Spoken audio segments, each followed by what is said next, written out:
Cyber24 is presented by our friends at Valcom. Valcom is a Utah-based IT solutions and services provider with a drive for getting IT right.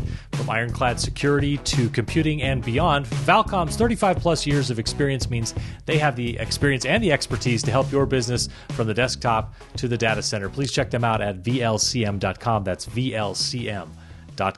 And welcome to the Cyber24 podcast, the weekly pod dedicated to helping business and governmental leaders better understand the often intimidating topic of cybersecurity so you can make better decisions for your organization. My name is Marty Carpenter of 24/9. I work in strategic communication, public affairs, and government relations.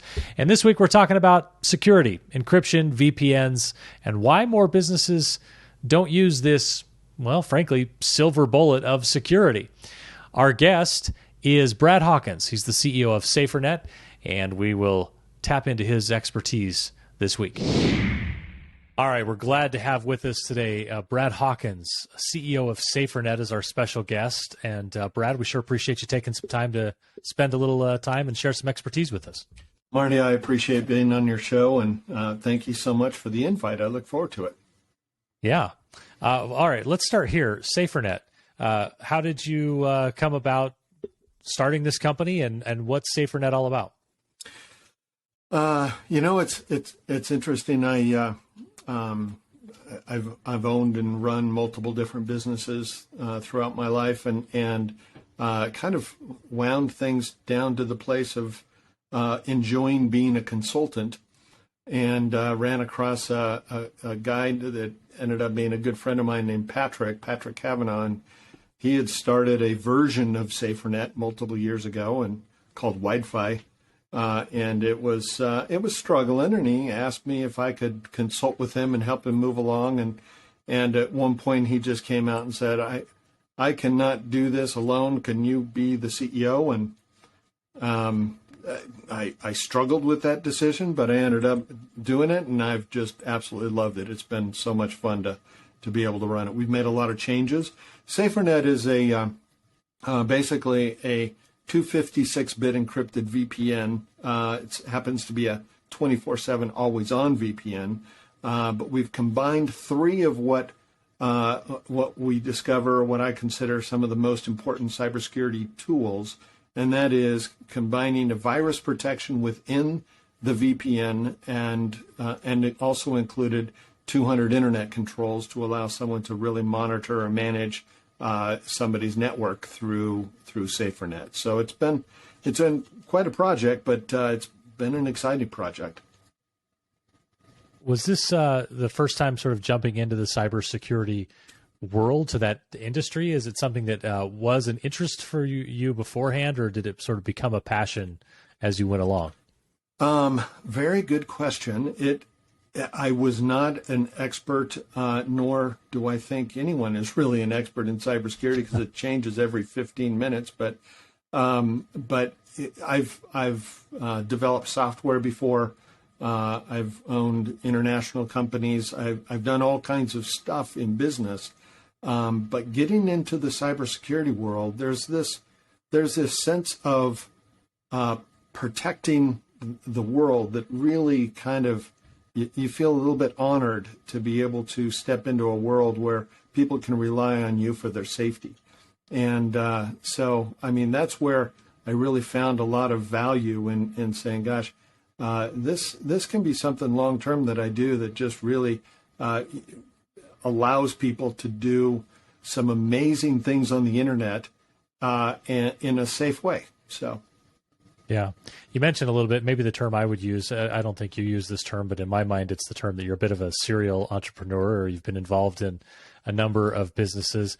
Does that experience give you a different perspective when then dealing with cybersecurity and encryption, and taking that service to other businesses, that you understand some of the challenges that those business leaders who aren't likely to be involved in the cybersecurity field, you're helping their business by providing something they don't have? Does that experience give you a perspective that you find beneficial to those clients? It does. We've created a really cool, amazing cybersecurity software for small businesses And I have been in the small business world really my entire career. So I truly understand the needs that they have, and it has put a very different perspective on our approach to cybersecurity. Now, Patrick is very much a technology, get into the details of how everything works. And I'm always saying nobody's going to use it. It has to be simpler. And that's really been our approach since day one, is creating a tool for small businesses that are not experts in technology, that they don't understand cybersecurity. They would rather just completely ignore it. And to be honest, when I ran my investment management company, I had a guy, I just said, you know what, you take care of the security issues. Tell me if we have a problem. I don't even need to know anything that's going on. And I know that that's the majority of small business owners. They're trying to sell their product. They're trying to keep it in business. They're trying to do everything that small business people need to do to keep their business going. So cybersecurity has a tendency to just get dropped to a non-important issue until it becomes a big issue. And our objective is to say, you know, let us step in there as your cybersecurity expert. Let it be simple enough that you can just set it up, have it run, and you don't even have to worry about it. And from my experience in multiple businesses, that's really the safest way to go, because if it's too complicated, that entrepreneur is not going to even bother with it until there's a crisis. Yeah, and that comes to not only the technical side, but that extends to reputation management. What happens if there's a problem? What are all the things that we're doing ahead of time to make sure that there's not a problem? You know, I think that's something you hit on, and it's one of the reasons that we've had this podcast. You know, we say at the beginning of every show that this is for business leaders and governmental leaders who think of this as a really intimidating topic, and either their eyes sort of gloss over when they start talking about cybersecurity, or they just find it as an intimidating subject, that we try to make it a little bit more understandable for them. And a lot of times you're right. I think that boils down to, I don't want to worry about this. I don't necessarily understand it, but if you can even impress upon them, just trust me that it's worth putting the resources together to address this before it becomes a problem, that it's so important for them. Oh, absolutely. That is so important. Most people don't realize the dangers that are out there in the internet. I mean, it's just a big puzzle that somebody else might have to solve. But most people don't realize 55% of cyber attacks go completely unnoticed. And so a lot of those small businesses have been hacked and they don't even know about it. And usually after a hack, you might not know that you've been hacked for quite a while afterwards, possibly a year or two, as things start revealing out on the black web or whatever it is. So, yes, I totally agree. Well, you mentioned something sort of in the technical aspect of what SaferNet does. You use the term 256-bit encryption.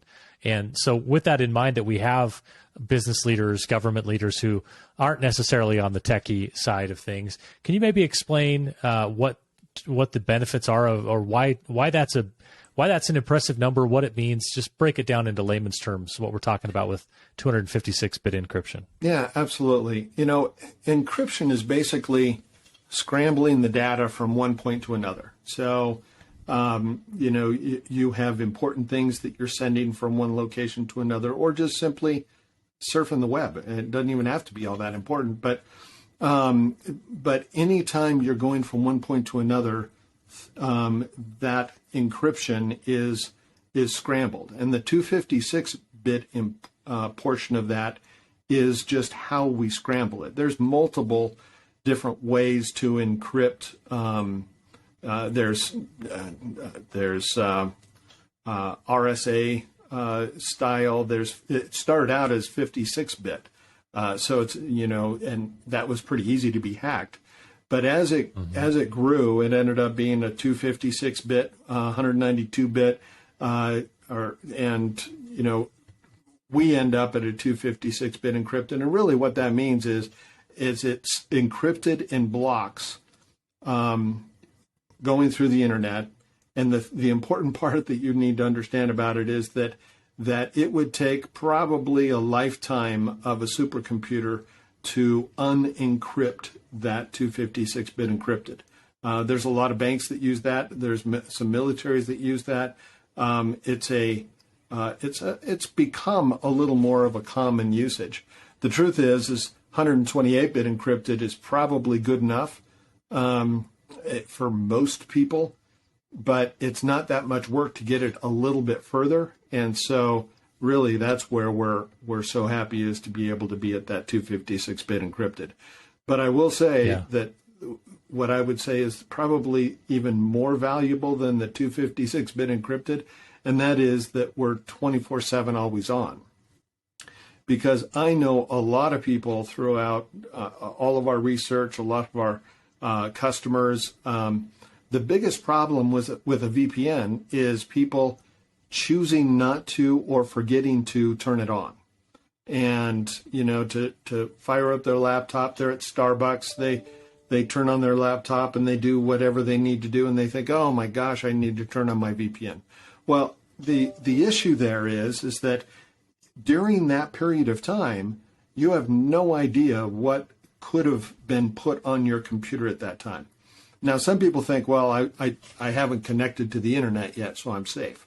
Well, that's not totally true, because if you're running around with your Wi-Fi available, even though you're not logged on, you're connecting to internets all the time. And so by connecting to internets all the time, you're putting yourself available to hackers or somebody that can download Trojan or whatever it is, just as you go throughout your time.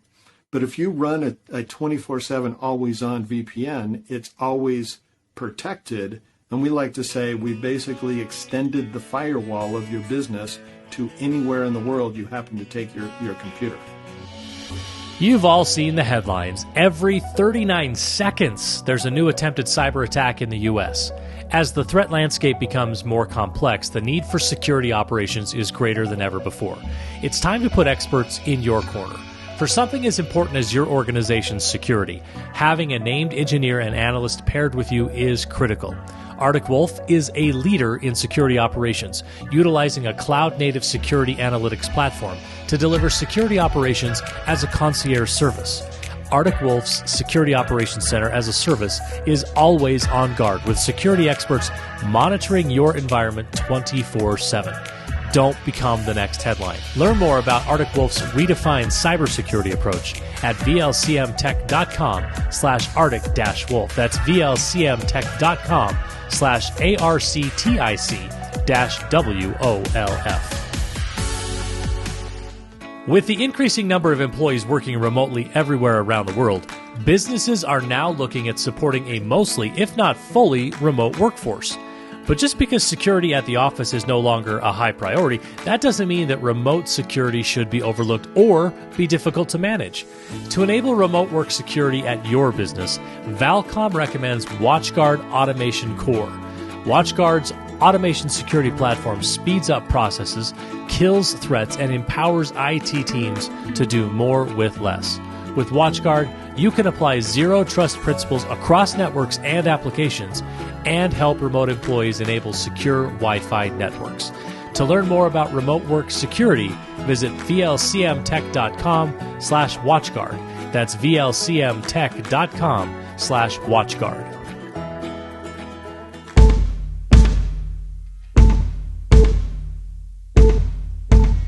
VPNs to me, and I was turned on to those by some other panelists and guests we've had on this program.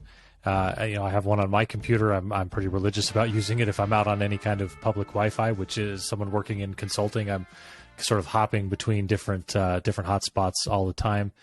They seem to me to be essentially like a security silver bullet. So the question I've always had is why, and maybe you're you've probably had to pose the same question more so than I'm, trying to ask you the question to get you to come around on this, but why doesn't everyone use one?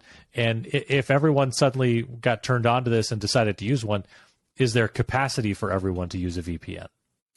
Well, number one, there'll always be a capacity as we continue to grow. There's always going to be adjustments and whatever needs to be able to keep up with capacity.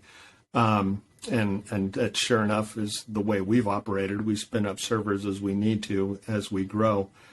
But, it's interesting because we've looked at that exact question multiple times. It's like, I can't comprehend what, if someone understands what a VPN is doing, I cannot comprehend anyone not using a VPN. I mean, I don't care if you're a 10-year-old kid. I would not have my 10-year-old kid on the internet without a VPN. But what I hear all the time is it slows down my computer. The interesting thing is that I get this from high-level executives in small businesses. We don't do anything that anybody would want. I just laugh at that. It's just like they're missing the whole game. Like I mentioned earlier, that people just forget to turn it on. They just don't use it. And so we've done our best to be able to create solutions around causing that to not be an issue where, truly, because of the way we're structured, we don't slow down the internet at all. Actually, we have 0.01 latency, and we actually did a live radio show on a local troubleshooter guy that did a live radio show to I think his intent was to prove us wrong that we actually did slow down the internet. But he actually came out, a guy named Tom Martino, he came out and said we actually sped up the internet. And he said, that's impossible. We were doing this live thing. And truthfully, we don't speed up the internet, but there's an effect that causes the internet to speed up, because when we're running our VPN, there's, since we've been on this show, I've probably been at least attempted to be hit over 50 times of somebody reaching into my computer and taking information from my computer. When we're stopping all that traffic, we're essentially keeping that from using your CPU, and it does have an effect of speeding up everything that you're doing. Technically, we're not, but it does have that effect. Yeah, it's really interesting. And I'm with you that most people, if they understood what VPN was and how to use it, would definitely use it more frequently. Maybe the best route is just to tell people, if you get this, you can watch Netflix in other countries. You got to give them a carrot instead of a stick, right? Instead of threatening them with, here's all the bad that could happen. Hey, just if there's a show that you want to watch in England, here's how you can kind of have the internet not know exactly where you are, which is kind of a cool thing. Yeah. So at the rate we're progressing, the success hackers have in penetrating the defenses of businesses and even governments means that really everyone's becoming a larger target. Most companies are going to end up getting hacked sooner or later. I mean, you've given us some numbers about this, but most of these companies are going to get attacked. And I thought the interesting thing that you brought up was these businesses that tell you, we don't have anything that anybody wants. But the response from my perspective is, yes, but do you want what you have? Because getting hacked can just mean someone cuts off your ability to access the stuff you want. And what they want from you is the money to let you get back to the stuff that you want in the first place. So it's not always about, do I have a treasure chest here that someone wants to come rob? It's, what if I want to get to my treasure chest and nobody, and suddenly someone is blocking my path until I pay some kind of ransom. So that's just another interesting element to think through on. Everyone's a target for some reason, and it may not just be because you have something of value that someone wants to steal from you. That's a very, very good point. I completely agree. And I believe that everyone that has ever used the internet has been hacked to some level. And most people don't realize that. We have this in our software, we have this thing that we call Entourage. And totally true, I'm not 100% happy with the name that we've chosen for it, but I don't have another solution for that yet. But if anyone has a great name, please let me know. But Entourage is just basically, as you use your device, people are always reaching into your device and taking your information, whether you've given them permission because it's an app that you have on your device, or whether you haven't given them permission, they're still reaching in and taking that information. Usually The simplest reason would be just to market to you. But that is basically a hack. I mean, it's taking your information, and then it goes all the way up to some Trojans and or ransomware is just so rampant at this particular time. But when we're running our entourage, and you can take a look at the number of times that someone has reached in and attempted to grab your information, and we're blocking it, of course, but you can see the number of times, hundreds and hundreds of times a day, that they're reaching in there. Now, some of those are not bad, and some of those are fairly malicious. We don't necessarily are able to distinguish between it all, but we're blocking all of that information. And just being able to see what's going on is absolutely amazing. But going to the ransomware topic, you see these municipalities and these larger businesses that have been ransomed for millions of dollars just to get access to their device. If they would just run, I'm going to say RVPN or any VPN, but if they just run RVPN, even if somebody opens up a bad email that is a ransomed, trigger point, that if they just stumble on it and it's somebody from from a vendor that they normally use, I can understand why they would open it. But if they open up that email while they're connected to our VPN and our virus scrubbing, we will stop that ransom from being able to communicate to any outside vendor. And although that ransomware will be triggered because that email is a trigger point, it won't be able to communicate with their host, and they will never be able to trigger the ransom. And so it would save millions and millions of dollars if they would just simply stay connected to SaferNet or a VPN aspect of things. Yeah. If a company has, let's say, 100 employees and they have a service like SaferNet, is it a VPN, a virtual private network that's sort of individual to each employee, or is it sort of the company? Because from what you're describing there, it sounds like it's for each different employee would essentially say, I'm in my own lane on the information superhighway here. Is it sort of individualized to each person? Can you maybe help our audience understand that? Very, very good question. So, yes, SaferNet goes on each individual account, or each individual device. So if it goes to, it's basically an app that has been put on a cell phone, a laptop, even a desktop. And with that app, you log into your account that you're set up. And so an administrator would be able to see a profile that might be my personal profile, and all of the devices that I use for the company, whether it's my cell phone or my laptop or my desktop, are connected to my profile. And that administrator can control that profile however they feel like it's important for that individual person. But I can take my laptop or my phone or wherever it is, anywhere. I can take it home and work from home. I can take it on a business trip to Europe, and I'm still stay within that protected firewall of that business, and I'm never exposed to outside viruses. It doesn't matter where in the world I might find myself. So it's the ideal situation for a business that wants to protect their network within their four walls. When everybody's sending all their employees home to work, they're still protected technically within those four walls because they never break ranks. They always stay connected within that network, and they keep themselves safe. Yeah. I see this in the general landscape that, and I've mentioned this with other guests we've had on the show, that the internet was so new and social media was so new, and we all kind of rushed and started giving away data, and it was like the new thing, and we were going to deal with security later. And there seems to be sort of a slow awakening coming on security. And now you look at the general market, and you take a company like Apple, that has such a dominant footprint in the devices that people use, and that's their positioning in the marketplace now is, hey, we're about security and your privacy.